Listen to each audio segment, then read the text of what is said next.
would also like to express my condolences to those in our community who have lost loved ones. I can only imagine the pain that you are experiencing right now, and I pray that God will give you the strength to continue.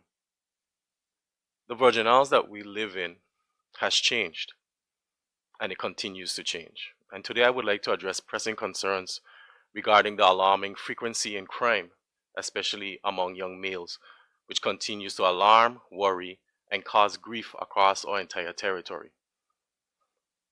On Wednesday morning, in the wee hours, persons across this territory awoke to news of a young man, Quinton, just 2 decades old, legally only 2 years above the age of being considered an adult in our territory, who was gunned down and his life was taken.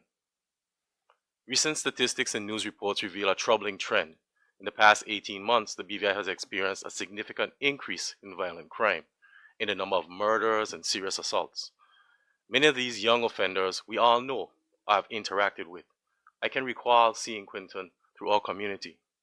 Some of them are fathers, their sons, their nephews, grandchildren, or cousins. In 2023 alone, there were 115 recorded serious offenses with young males increasingly involved in these incidents. This is too many, and we must find ways to reach the underlying causes of this. The surge of gang activity among our youth is particularly concerning.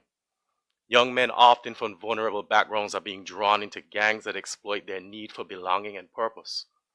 This phenomenon is not unique to the islands of the BVI. It mirrors trends globally and regionally, where young people become victims of grooming by older gang members who prey on their vulnerabilities. And if we've been paying attention to reports in the news, we know this is what is happening in our territory. And these consequences are dire, as these young individuals often find themselves embroiled in violence and criminality, which eventually lead to either prison or death. In June 2024, a comprehensive review of law enforcement was released, outlining 138 recommendations aimed at addressing many of these issues. Has there been any update on any of these recommendations? How many are still pending in terms of being implemented? When will it be communicated to the public where we are with these recommendations? This is a lack of transparency and raises questions about our commitment to tackling crime and supporting our youth. As we sit here today, we are still awaiting part 2 of this review and what it may bring.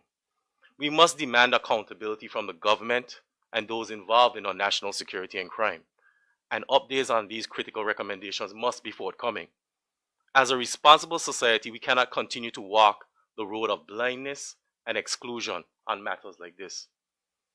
To effectively combat this crisis, we need robust educational and social reform programs tailored to meet the needs of our young people and their parents. And I say their parents because parents are struggling. Many of our young offenders are high school dropouts, and we must create pathways for them to develop careers in technical fields. Unfortunately, the enrollment in the Virgin Islands Technical School has declined, leaving many students frustrated by their inability to access vocational training. This gap not only exacerbates dropout rates, but also limits opportunities for those who are eager to learn and grow, and we must do better. Our parents must be held accountable, but we must develop social systems to help parents so that they can help their children. As I mentioned before, there is part 2 of this law enforcement review coming, and within the recommendations or the insights to that review, they will also review the National Security Council and their role. So today, I call on the National Security Council to develop proactive programs and strategies aimed at preventing crime before it occurs.